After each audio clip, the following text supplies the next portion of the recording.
नमस्कार विद्यार्थी मित्रांनो, बीड पोलीस पाटील भरती परीक्षा 2026 22 तारखेला हा पेपर झाला। पेपर 1.5 तासाचा होता। ज्या विद्यार्थ्यांनी कंटिन्यू अभ्यास केला त्या विद्यार्थ्यांनी हा पेपर 1 तासात सोडवला, कंप्लीट 1 तासात। दुसरी महत्त्वाची गोष्ट म्हणजे माझं ज्या विद्यार्थ्यांनी पुस्तक घेतलं त्या विद्यार्थ्यांना 100% त्यामध्ये फायदा झाला। म्हणजे जवळजवळ या पेपरमध्ये या पुस्तकातील जवळजवळ 8 प्रश्न आले। आता हा जो बीड जिल्हा पोलीस पाटील भरतीचा जो पेपर झाला त्या पेपरमध्ये कोणकोणते प्रश्न आले हे तुम्हाला स्पष्टपणे सांगतो। तर बघा, पहिला प्रश्न आहे, बीड जिल्ह्यातील सौताडा इथे कोणत्या नदीचा उगम मानला जातो? इथं 4 ऑप्शन दिलेत। पहिला आहे विंचरणा, सिंदफणा, मांजरा आणि बिंदुसरा। आता याच्यामध्ये अनेक जण कन्फ्यूज झालेत, कोणी विंचरणा लिहिलंय तर कोणी बिंदुसरा लिहिले। तर याच्यामध्ये बरोबर उत्तर आहे विंचरणा। त्याच्यानंतर दुसरा प्रश्न बघा, बीड जिल्ह्यातील माजलगाव धरण कोणत्या नदीवर आहे? तर 4 ऑप्शन दिलेत खाली, बिंदुसरा, मांजरा, सिंदफणा आणि गोदावरी।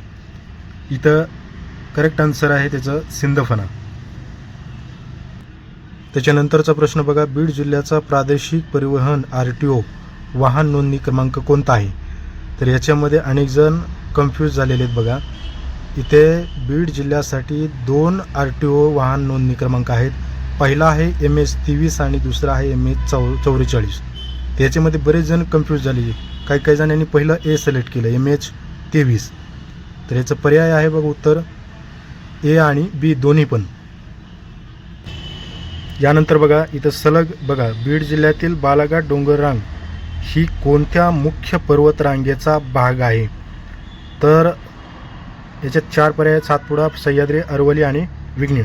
याच्यामध्ये करेक्ट आन्सर आहे सह्याद्री। दुसरा आहे बघा, मराठी भाषेतील पहिला ग्रंथ विवेक सिंधू कोणी लिहिला? तर इथे सुद्धा काही विद्यार्थी कन्फ्यूज झालेले आहेत। इथं पर्यायामध्ये बघा, संत ज्ञानेश्वर, संत तुकाराम, आद्यकवी मुकुंदराज आणि दासोपंत।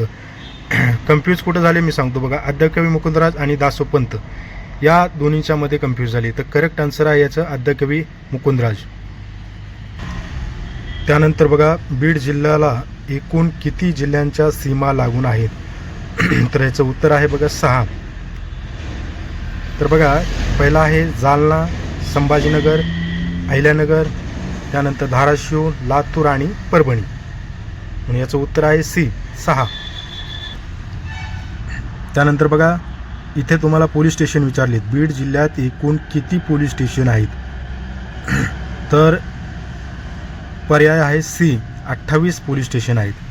त्याच्यानंतरचा प्रश्न बघा, बीड जिल्ह्यातील कोणत्या तालुक्यात मोरांसाठीचे नायगाव मयूर अभयारण्य आहे? तर ज्यांनी हे पुस्तक वाचलं त्यांचा एकही प्रश्न चुकला नाही बघा। याच्यामध्ये पर्याय आहेत बघा 4, अंबाजोगाई, पाटोदा, आष्टी आणि धारूळ। काही जण हे पाटोद्यामध्ये आणि आष्टीमध्ये कन्फ्यूज झालेत, तर याचं करेक्ट आन्सर आहे पाटोदा। तर आत्ताच आपण माझ्या बीड जिल्हा विशेष पुस्तकातील काही प्रश्न आलेले आपण सविस्तर पाहिले। ज्या विद्यार्थ्यांनी माझं पुस्तक खरेदी केलं त्या विद्यार्थ्यांना या पुस्तकाचा नक्की फायदा झाला। म्हणून मी हे सातत्याने सांगत होतो की माझं पुस्तक तुम्ही खरेदी करा। हे पुस्तक तुम्हाला पोलीस पाटील भरतीसाठी, पोलीस भरतीसाठी किंवा जिल्ह्यातील इतर कुठल्याही परीक्षा असतील त्यांच्यासाठी अत्यंत महत्त्वाचं पुस्तक आहे। येणारी कुठलीही भरती असेल, जिल्हा परिषदेतली कुठलीही भरती असेल, पोलीस पाटलाची असेल, पोलीस भरती असेल किंवा जिल्हा परिषदेची भरती असेल, त्या परीक्षेसाठी अत्यंत महत्त्वाचं आणि सविस्तर माहिती देणारं पुस्तक आपला बीड जिल्हा विशेष पुस्तक। म्हणून हे पुस्तक तुम्ही नक्की खरेदी करा। भेटूया दुसऱ्या व्हिडिओमध्ये।